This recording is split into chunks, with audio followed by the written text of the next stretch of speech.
Okay, so if you look at that schedule there, did they not plug in the, oh, there we go. Nope. I think this clicker may be dead. Oh, there it goes. Okay. So on Sunday, we introduced the topic here, and as we mentioned, we were going to have 3 class periods of introduction, catching us up to where we are in the book of Joshua in history. So the plan today is to cover that class number 2, which I just labeled History 1. So we briefly talked about the idea of creation on Sunday morning. We're going to finish that up and hopefully cover the entire, basically the book of Genesis in class today. Just review that, catch us up to where we're at so that when we start the book of Joshua, we'll all be on the same page. And as we mentioned on Sunday, just as a quick review, in that timeline, we're going to be studying the 2 periods, the conquest, and then of course the 350 years, that is the time of the judges. That's the period that we're going to be talking in this class. So if we go back to creation then, and we look here, we talked on Sunday, and then several people, Steve, I don't see him, Steve bugged me the most about it, but several people approached me asking me about this idea of, in the timeline, where I draw this timeline, we have these dashes, where I said that just means a time period that we don't know for sure. And the question that came back to me, several people, I think this is the first time they've heard that, is that genealogy that we find there might not be exactly complete, as many people have thought for years and years. And so I introduced that question, how old is the earth? When did creation happen? And there is a date that is thrown around, 4004 BC. You may have heard that date before. On Sunday, I kept saying the earth is 4,000 years old, but it's 4004 BC, roughly 6,000 and some change that people believe the Bible tells us the earth is that old. Well, where does that come from? How do we get that? Of course, there in the book of Genesis, we do have the genealogy all the way from Adam through Noah and then down to Abraham. So how do we get to that idea here? Well, very famously, there was a monk, and I forget his name at the moment. I can't remember. As soon as I say that, it'll come to me in a minute. Who basically took all of those years and went back, and for the first time, he was one of the people who looked at the Bible as actual historical record, meaning that the book of Genesis was intended to tell us everything about the world up until the Exodus, and that it was inclusive, and that it was scientific, and that it was 100% accurate. Of course, we know the Bible never has intended to tell us everything that was happening in the world. After all, it only focuses on one tiny small family. And whenever it expands, it talks about one small portion of the world. It doesn't really talk about what was going on in these other places in these others' time. And many, myself included, and many Jewish scholars do not believe that those genealogies, the purpose of them was not to give us an exact age of the earth, an exact time when creation happened. And even if you go by those genealogies, we still don't know, because we have all kinds of questions like, how long were they in the garden? We don't know. Okay, was it a couple days after Eve was created that Satan tempted them and they both succumbed to that? Or was it a couple years? Or was it a couple thousand years? Okay, was it 100,000 years? Because as long as they lived in the garden, Adam and Eve were never going to die, because they had access to what? The tree of life, okay? So we have no idea how long they lived there. It's generally accepted among biblical scholars that when the Bible ages Adam, it starts when he began aging, which was when he was what? Kicked out of the garden. That's right. Okay, so that any of those ages would only be from when they were kicked out of the garden, not before then, and so we have no relation of time here. But if you were to take those dates as literal, and this is probably a little bit small for most of you to see, but pretty much the date that we start with is Abraham. It's pretty firm from archaeological evidence, from things that the Bible speaks about happening around the time of the land of Ur of the Chaldees, and from some of the other events that happen in Abraham's life. There are very, very few scholars who will argue a date of 2000 for Abraham. Now they will argue, was he born in 2000 or was 2000 when he was called by God? But the easy way to just remember that is that Abraham was called around the year 2000. So if that was the case, and you can maybe see down in the bottom right-hand corner and man, I can't believe the name of that monk is slipping my brain so much. What's that?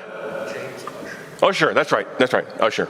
So Usher went based on those archaeological evidences that he believed that Abraham was born in the year 2000 and then worked backwards, okay?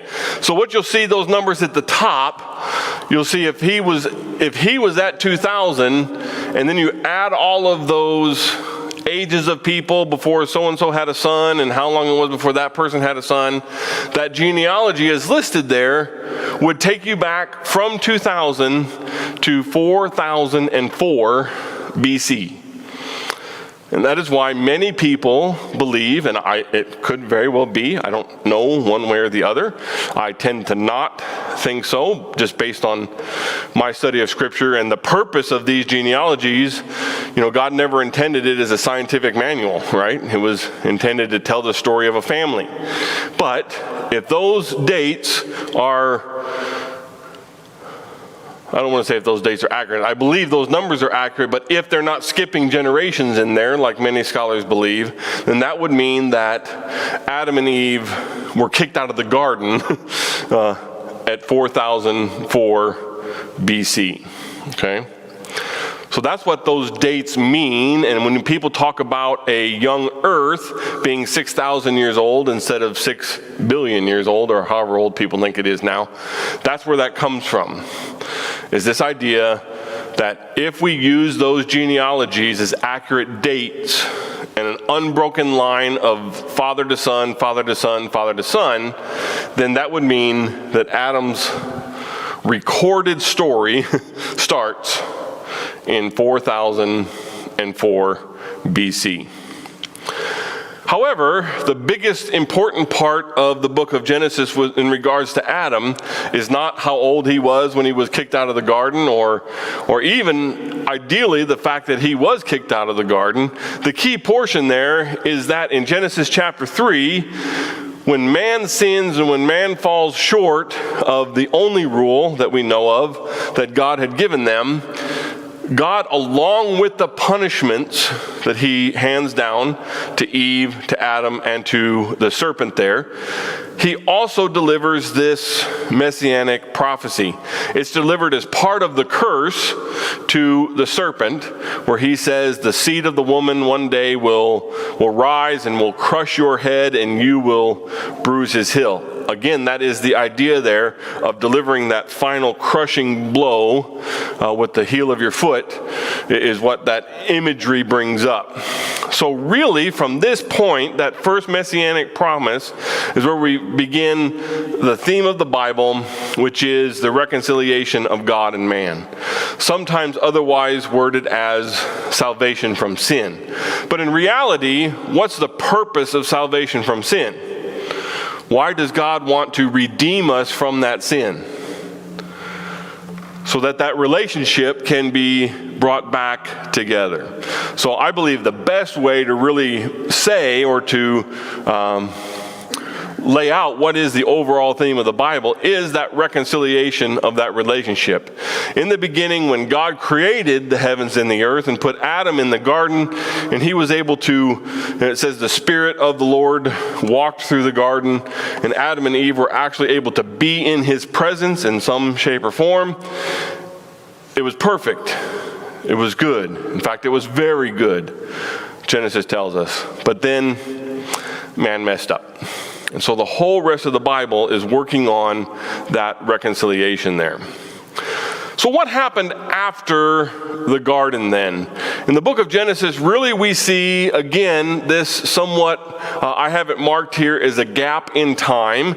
We don't have any stories. We don't really know a lot of details until we get down to Noah. But again, the Bible does provide a genealogy. But during this time, the population expands. So it spreads across at least a portion of the earth. We don't know how far of the earth was populated before the land of the flood, but it talks about all people everywhere on the earth. So it seems like they were spread across there. Again, how much time?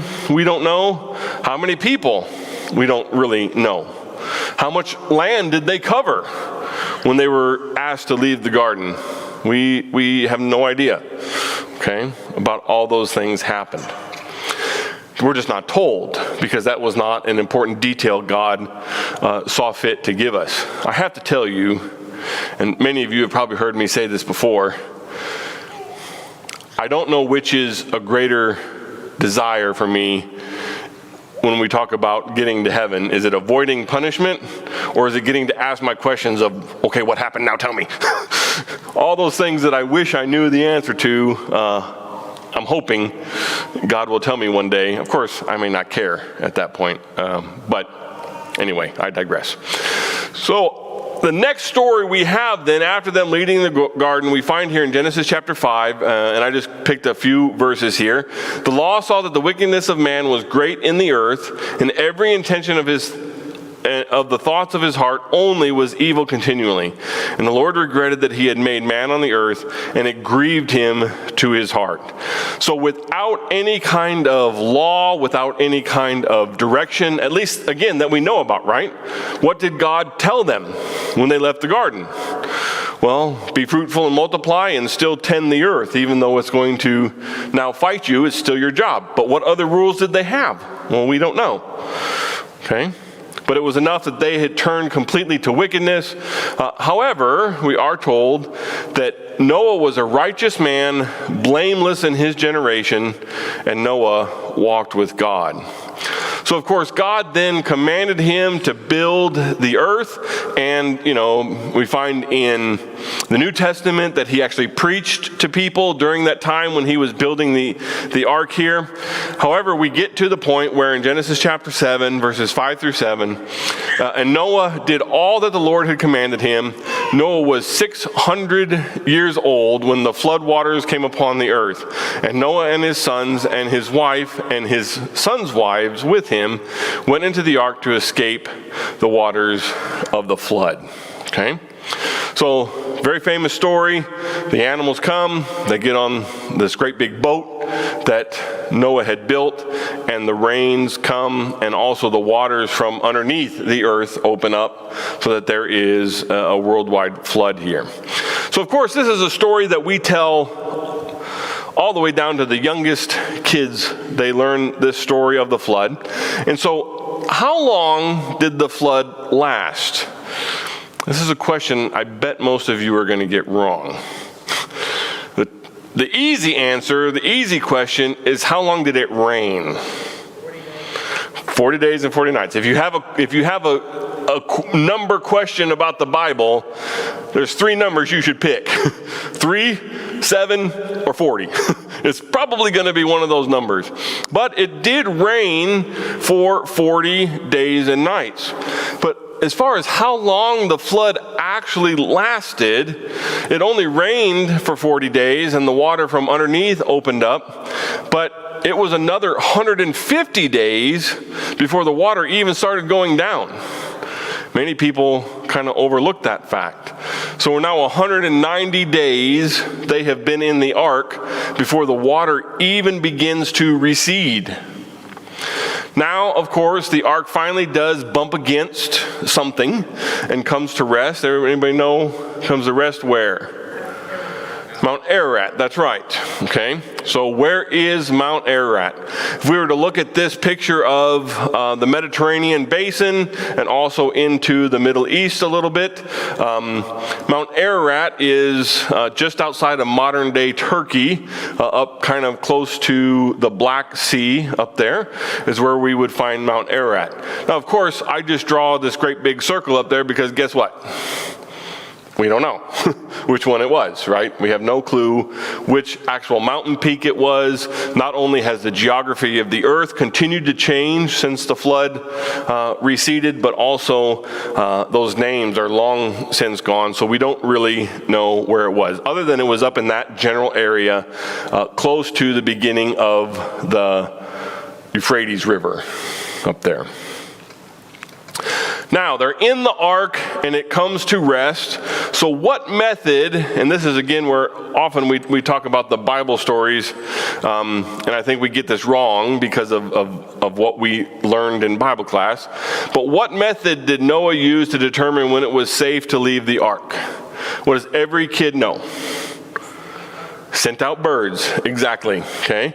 And he waited until one of the birds didn't come back, and then he figured, oh, there must be a place for us to get out. Not quite true. The bird left and never came back, and they stayed on the ark. And they stayed on the ark until what happened? Anybody remember? Who told them to go into the ark? God did. So they stay in the ark until who tells them to leave? Until God does. That's right. Okay? So they wait until God says to leave, even after all of these bird things, and they may think it's safe. They wait until God explicitly commands them. It says there, then God said to Noah, go out from the ark, you and your wife and your sons' wives with you. Bring out with you every little thing that is with you. So God determines whenever the earth is ready then for them to leave the ark, and it can sustain their life and the life of all the animals and all those kind of things, God tells them. Now, of course, they walked out of the earth, out of the ark, to a much different earth than they went in. Can you imagine what that would have done to the landscape and all the animals that were dead and the fish and all those things that would still be laying around and who knows? Okay, so they came out to a much different earth than they went in. So overall then, how long did Noah, his family, and the animals remain in the ark after it came to rest on the mountaintop? Well, it came to rest on the mountaintop, and they were still in the ark 7.5 months. Can you imagine how bad it must have smelled in there with all them animals for that long? I don't know that if I would have been the same as Noah. Hey, we're on dry ground. Let's go. Let's get these animals out of here. But they wait and they wait and they wait until God tells them it's time to go. So that means that actually the total time that Noah and his family and all of those animals were in that ark was just over a year. Okay, if you look in Genesis chapter 7, verse 1, says it was the 600th year, 2nd month, and 17th day of Noah's life that they closed up the ark and the floodwaters came upon the face of the earth. And then in chapter 8, verse 14, it tells us it's the 601st year, 2nd month, and 27th day.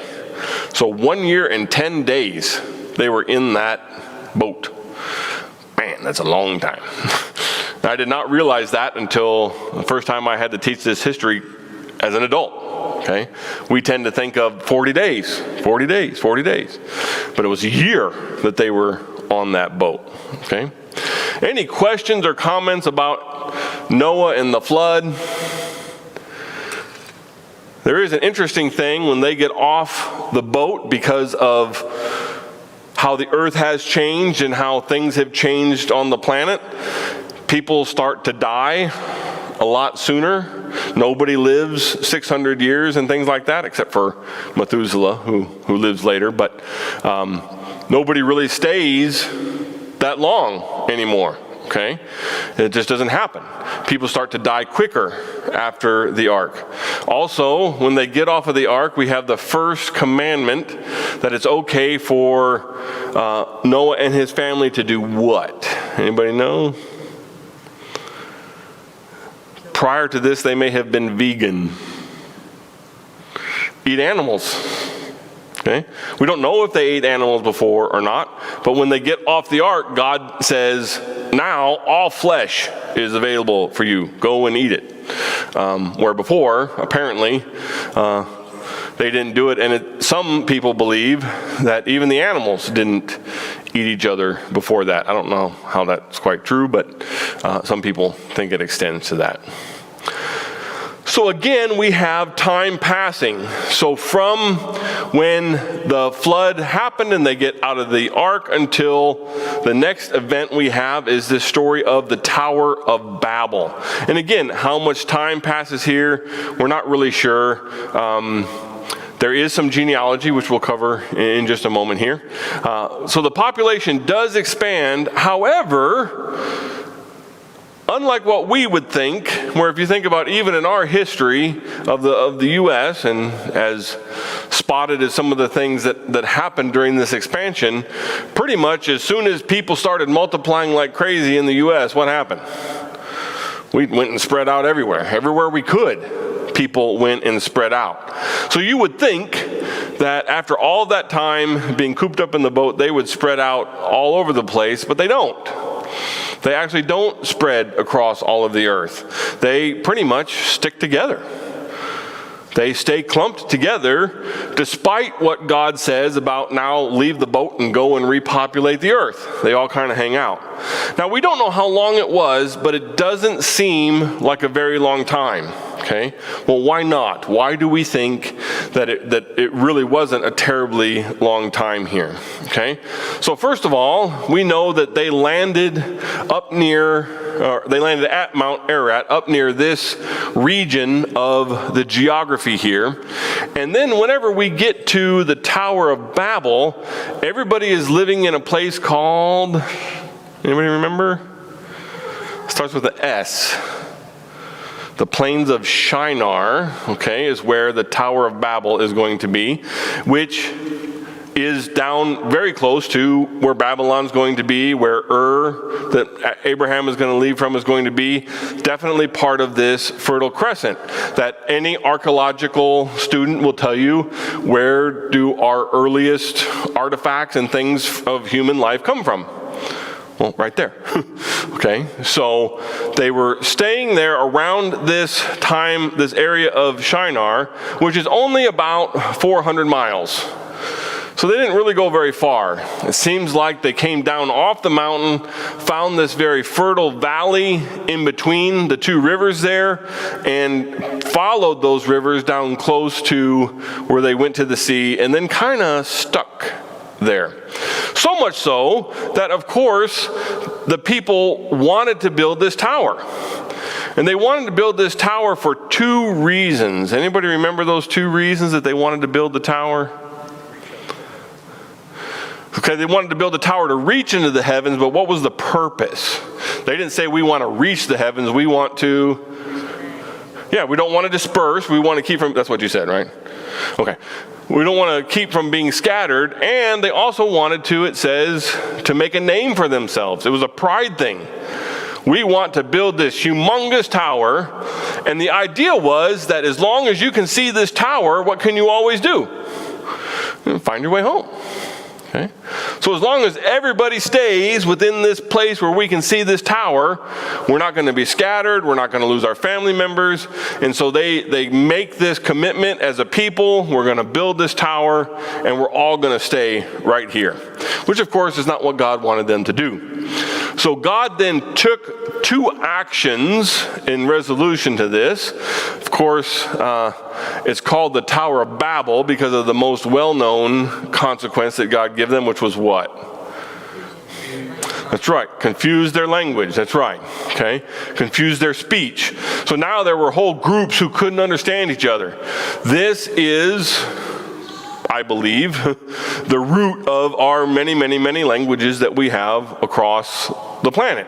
Now, of course, we know languages have evolved over time, and most of the European languages come from Latin of some form, and most of the African languages have a base in a Swahili, an older version of Swahili, and the Asian subcontinent, those languages are very similar. So there were probably not as many then as there are now, but God confused their language and makes them now group by who can understand each other.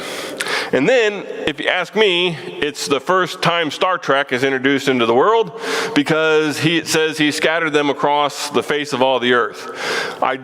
Whether that means that actually just the natural differences of people are speaking these different languages and so they separate, or whether he did beam them up Scotty, which I generally have a reference for, and then transported them to other parts of the world, I don't know. It seems to me that was a miraculous spreading. Just like he miraculously confused their language, gave all of them new languages that they couldn't understand each other, he also said, okay, you're going here. Doop, doop, doop, and made them go all over. Maybe that's a bit too much conjecture, I don't know. So now we see, as at least from this idea of where did Noah's direct descendants kind of spread out here. And of course there are other people that were, of course everybody today traces their heritage back to Noah in some way, shape, or form. But of his direct family, this is where we believe that his descendants generally spread out there, which of course the green there is Shem, and so they stayed there in that Arabian Peninsula and in the top part of the Fertile Crescent. Of course, Ham in the bottom light tan moved to Africa, became Ethiopia and Egyptians, and then of course the descendants of Japheth are the ones that went farther north into that modern day Russia and Eastern Europe. There is where the families are described as having spread out. Okay, of course people were spread out all over the face of the earth, at least according to scripture there. So then again, we have some time passes, okay? We don't know exactly how long for sure, again, unless you believe that those genealogies are actual historical, this is the exact amount of time, which is a possibility. I don't tend to think so. But again, because I don't believe that those generations are not a good indicator yet. However, whatever it is and whatever time period it is, we do see by the time we get to the next story, which is Abraham, that there are now lots of people and technology has greatly increased. Okay, people are using metal where they apparently weren't doing that before Abraham. And just from our own archaeology, we know of whenever that Bronze Age started was before Abraham's time. And so now all of these things have changed, and when we get to Abraham, it's a much different world than it was at the time of the Tower of Babel here. So Abraham, of course, is called a friend of God, and we are given his genealogy. So just like before, just in case you want to see what that looks like, here's a different representation of what that genealogy would look like as far as going down from Noah all the way down until Abraham there. So again, this chart is based off of that very widely accepted that Abraham is called in that 2000 roughly there. I believe in this. This has Abraham being born in 1945 BC, not AD. And then around year 2000 is whenever he would have been circumcised for the covenant, is what this author of this graph put together. Very interesting points. If this is intended to be a definite timeline of how long people lived, you may remember that I mentioned that after the flood, people lived a lot shorter time period. Just look at this graph and Noah's life as opposed to everybody else after him. It's half. Okay? Many people believe that there is some scientific reasoning for that whatever God used to cause the flood changed the sky and let more radiation through, and that radiation is what caused, things like cancer and people to get sick and people to die earlier. Very possible God could have used that means to happen. But for whatever reason, immediately after Noah, people begin to move very quickly toward that more normal lifespan that the Bible would say of, roughly 70 to 100 years here instead of thousands of years of people living. Another interesting thing to point out whenever you look at this chart there is that if those dates are right, it means that Noah was still alive and kicking it somewhere when Abraham was called out of Ur. Why didn't God pick Noah again? I don't know. Okay. But again, if those years are accurate years of total time, that means Noah was still around. And all of his sons were still around when Abraham was called. Kind of interesting to look at it in this format here. So Abraham, of course, called a friend of God, is called by God to leave his home. I've already said it many times, but he's going to travel to a place that I will show you. So again, if we look at that same map here, unsurprisingly, Ur is right very close to where Babylon and the Tower of Babel were, down in those plains of Shinar. And so Ur is down that way, and Abraham is going to be called. And then, of course, if we look at some of the key cities that Abraham travels through, he travels up through Haran. That's going to be very important whenever we start talking about Abraham's family and where he goes to get, and his family goes to get wives for the sons. They always go back to that land of Haran there.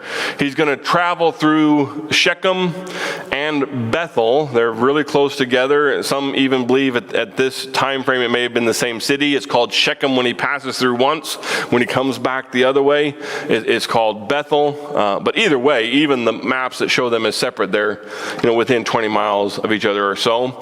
Jerusalem, he's going to go to Egypt and spend some time in Egypt, and then he's going to come back and go back north all the way through the Promised Land, back up to Damascus, and be there for a while, and then he's going to come back down, and as we see, he ends up spending most of his time around the city of Jerusalem, which of course is not called Jerusalem yet.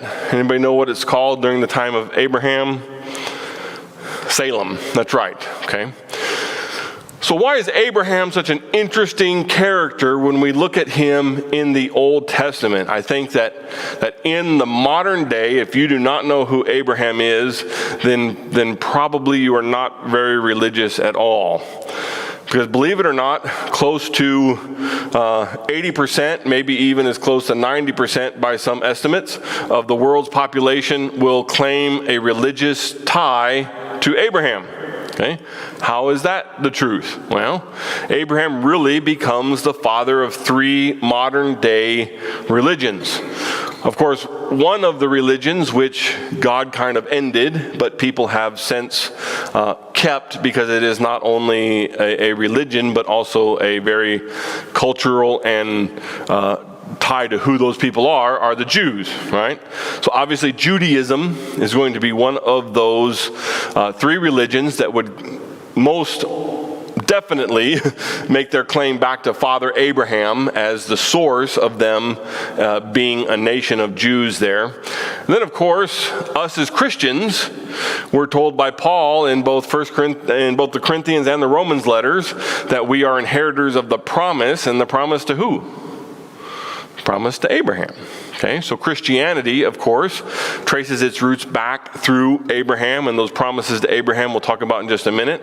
And then many people today don't realize this because the nation of Islam, the name that you most directly hear associated with Islam is, of course, the Prophet Muhammad, being the one who started that nation. But in reality, he was a prophet who delivered a message that the God of who was now blessing that family? The God of Abraham. Okay? So the difference then between Christianity and Islam, at least as far as its roots, just goes into who that promise went through. Of course, we, the Jews and Christians, would believe that the Bible tells us a story that the promise went through who? Isaac. So Abraham, his firstborn son by his wife, was a boy named Isaac, and that is the son that he was asked to sacrifice, and that is the son that God had promised him. It is the son that he anoints as, in the Bible story, anoints as his heir, and he is the one that the Bible study follows through. However, the Nation of Islam believes that that promise and that fulfillment in God's special people went through Abraham's actual firstborn son, which was who? Ishmael. Okay, so Ishmael, who was born of the handmaiden Hagar at his wife Sarah's behest, was technically the oldest son. And did Abraham love him and want him taken care of? Absolutely he did. Did God love him and want him taken care of?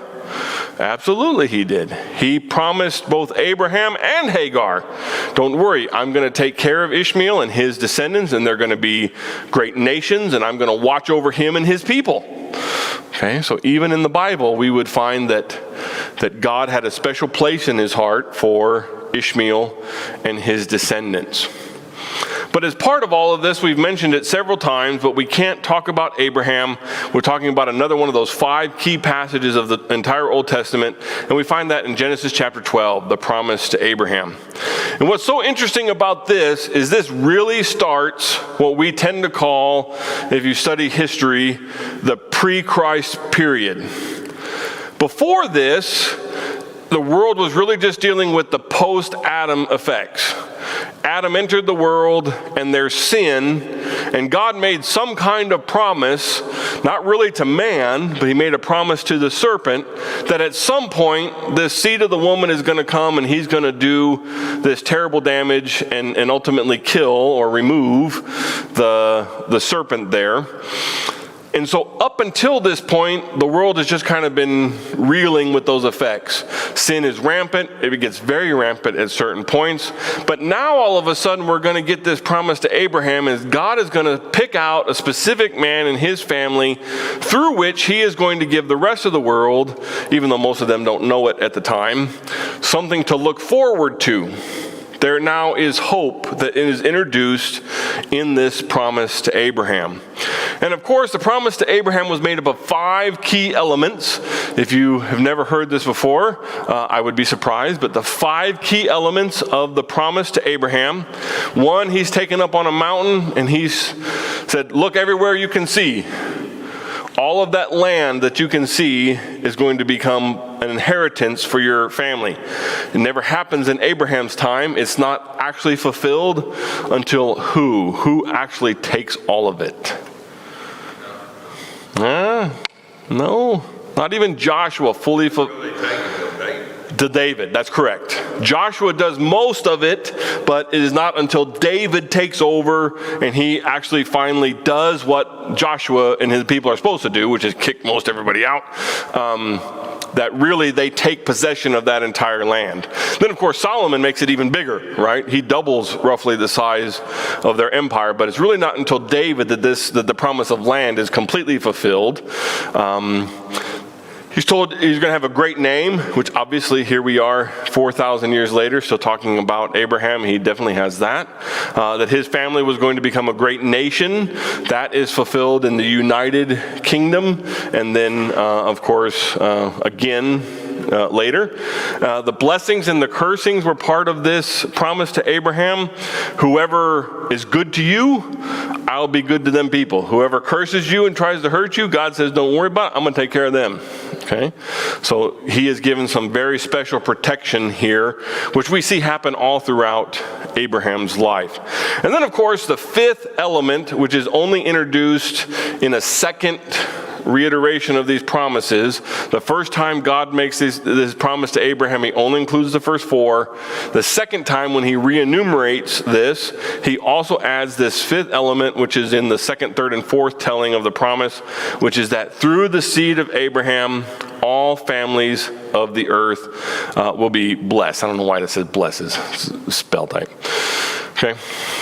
So, the promise to Abraham, the land would be what could be seen from Bethel, which basically ends up being from the Euphrates River to Egypt. The great nation is expanded to mean the descendants like stars in the sky and stand on the seashore. And it's also then expanded, many nations would come from him, which they do. Okay.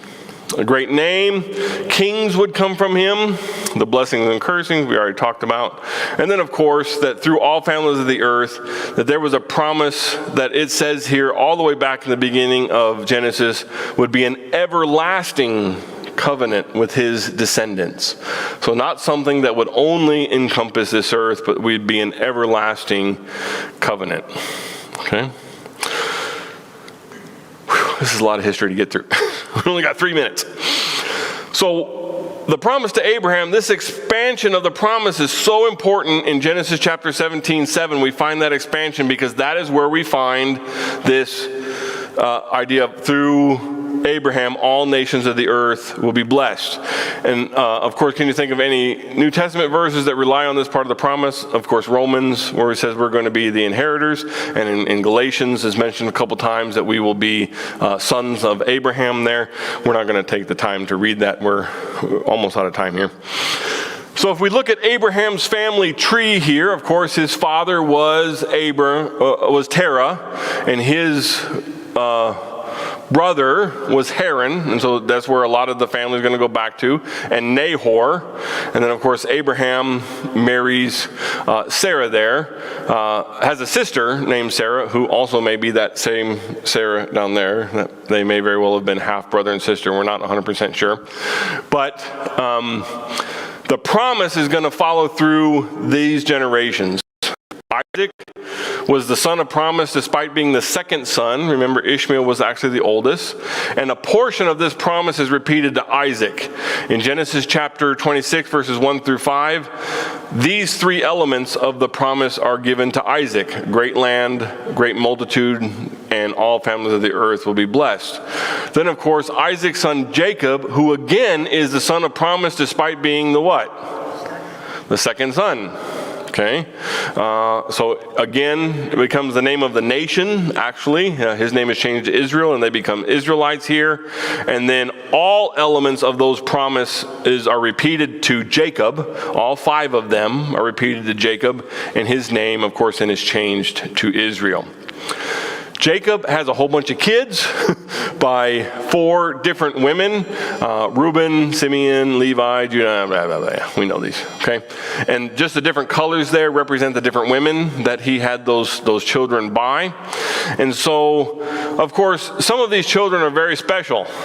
Joseph has dreams of sheaves and stars and people bowing down and all that kind of crazy stuff. What in the world's going on? He's sold into captivity. But yet raises to be second only to Pharaoh in Egypt. Okay, Judah is the one who actually is told the scepter of Judah. He's going to be the one who's going to inherit that kingdom promise. And I'm trying to wrap up here really quick. Sorry. If we look at his family tree, then sometimes this is called the purple thread, the thread of kingdom or the thread of royalty that we see going through Abraham's family. So down to Isaac, through Jacob, and through his 12 sons to the rest of the Israelites then. And we'll leave off with this idea of the family goes into Egypt. Who was the first person to go to Egypt? Joseph, and he was sold by his brothers. Why did the rest of the family go to Egypt? Here's the thing in the Bible. If anybody ever asks you, why did so-and-so go to Egypt? Give this answer. Famine. That's right. If they were hungry, they went to Egypt. The only other reason to go to Egypt is if you're scared of somebody. Go run and hide. Okay? But because of famine in Palestine, the entire family moves to Egypt, and we are told they settle in the land of Goshen, which is right on the delta of the Nile River, very fertile, the best of the lands. And so that is where we will leave the story of Genesis for today, and we will pick up, and then Sunday we will take us from the Exodus all the way until we're ready to begin the book of Joshua. So thank you for bearing with me through thousands of years of biblical history.